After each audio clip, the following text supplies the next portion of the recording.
Hi, very good morning to you. It's Jim from maverickstar, and yes guys, I finally got round to popping those SD cards out of the master of the Trimag system and located the magnetic North Pole for you. As you can see, hasn't moved very far. If you're following it on your own Google Maps, the latitude is 81 degrees 53 hours 19 minutes 1 second north, by the longitude 114 degrees 57 hours 38 minutes 98 seconds east. And it's moved almost half a mile west, if that, but as you can see, we're starting to get a little bit of grouping going on there, and there is no real significant movement or tracking westerly or easterly as we would expect to see. Not what I want to see. I want to see more movement, and it looks like things have calmed down a little bit, which is in its own right very interesting. What is causing that? Why all of a sudden is it hanging around this particular area over the northern hemisphere? It's 5:25 here in the UK at the moment, AM, and we got up at 3. Well, I got up at 3 to get the SD cards out and start putting all this stuff together. If you go onto the website, the Trimag data has been updated and the magnetosphere data. Interesting about the magnetosphere, there was like an impression in the magnetosphere data during the middle of the month, which I thought was unusual to see such a bow in the data. Not huge bow, but a noticeable bow. You can go over there and have a look at that if you want later on, and you'll see what I'm talking about. Now, things like that can be caused by solar wind pressure on the magnetosphere, can like press on the magnetosphere, and of course give us the readings like what we're looking at. But the interesting thing is that this occurred over a period of nearly 2 weeks. So there's no geomagnetic storms that have been reported at the moment. The solar wind is moderate, so whatever caused that is a bit of a mystery as well. I'm going to zoom out of the map so we can see where we are with reference to the 40 degree mark and all the other pins that we've put on there for you. And before I do that, I just thought, I don't want to forget those people that are supporting us. This week has been very busy. I've actually caught up now with all the data that comes from Canada and updated the website on that as well. It's not just pulling the SD cards out, putting the data into Excel, then producing a chart, and then this, I'm just going through some of the things we have to do to get the data to you guys. Then we have to, with that chart, we have to upload it to the website and then reset all the SD cards, put them back in the Trimag and the magnetosphere sensor, and it goes on from there. And then we have to prepare these videos as well. So quite a bit of work gets put in there. I know you don't see that at your end, but trust me, it's not a simple case of just getting these SD cards out and then presenting the data to you. There's a lot of work that's going on in the background, updating the website regularly, and just making sure everything is running smoothly. I actually tested the Trimag system yesterday. I put a live feed from the master to the computer so I could see what it was catching in data packets every 3 seconds, and then I introduced the magnet close to the Trimag system and the readings changed, so we know that the equipment is working as it should do. I was just curious to see, and just check, making sure that the equipment is running, smoothly, and that's why I did that. Because we seem to be going back to this point now. You can see 4 pin marks in that same region, and I'm just curious as to why it is loitering around that region.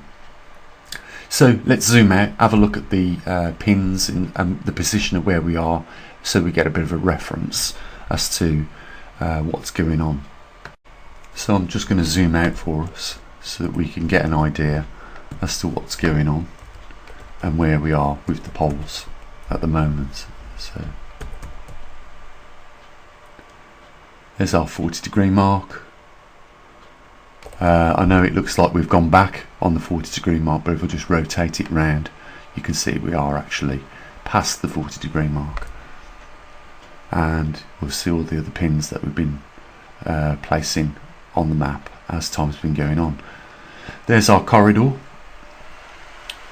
We can see, if I just track west, where the magnetic North Pole is going to be at some point. There's the new North Pole position that we predict it will be in when it gets there. And the reason why we know it's going there is because, you know, the charts that I've showed before. In fact, it's probably worth me pulling up the charts so we can have a look at that, and you'll understand why we know it's going to this region at the moment.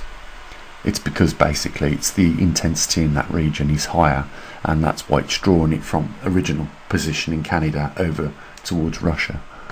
So on the top we have the main field total intensity, and over Canada we're at about 50,000 nanoteslars, over Russia around 60,000 nanoteslars.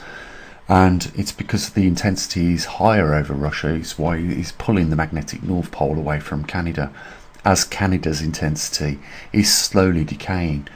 The animation at the bottom there just shows you the magnetic North Pole tracking towards Russia as the intensity weakens over Canada and increases over Russia. That gives you an idea of where we are with all this. I just thought I'd give the website a little plug here, guys. You know, we have a dedicated and free website for everybody to come and see the data that we collect at the observatory, and we want to keep it that way. It does require sometimes me saying, and I know people don't like it, you know, there is a link down there, can you help support us regularly? I know I'll do it in every video, and I really wish one day someone just chucks a pot of cash at us and we don't have to ever ask again, or I win the lottery, and I do try that every week, but I had no great success with that either. I don't even know how people get, you know, win £50 or £100. I've never won anything like that. It's always a free go that I get. That's as lucky as I get. But the website has got all the TriMag data going back since we've started collecting it. The magnetosphere data's the same. You know, we've got global data that we collect from other stations around the world. I've got to get in touch with a few people to see if they've got any data from Australia and Arizona as well.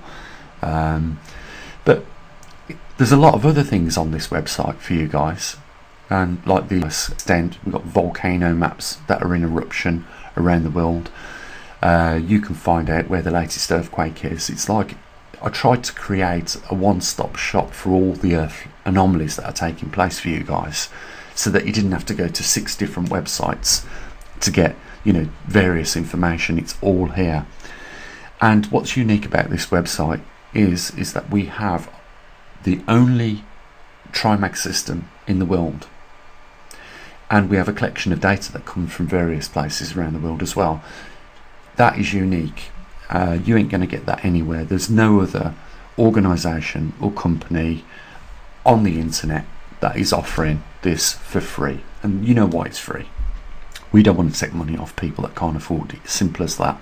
But it does require now and then a few kind-hearted people to chip in a few bucks here and there, and you know, then I think it's, you know, everybody gets something, and you know, it isn't going to break people's backs. That's the main thing.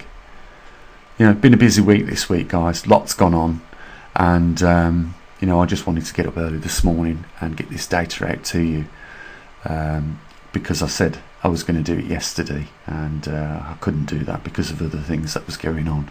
But here we are. That's the latest position of the magnetic North Pole. There is a link down there if you want to help support what we do. I hope you do, and I hope I can encourage a few more people, you know, to step up and you know, donate a few bucks here and there when they can.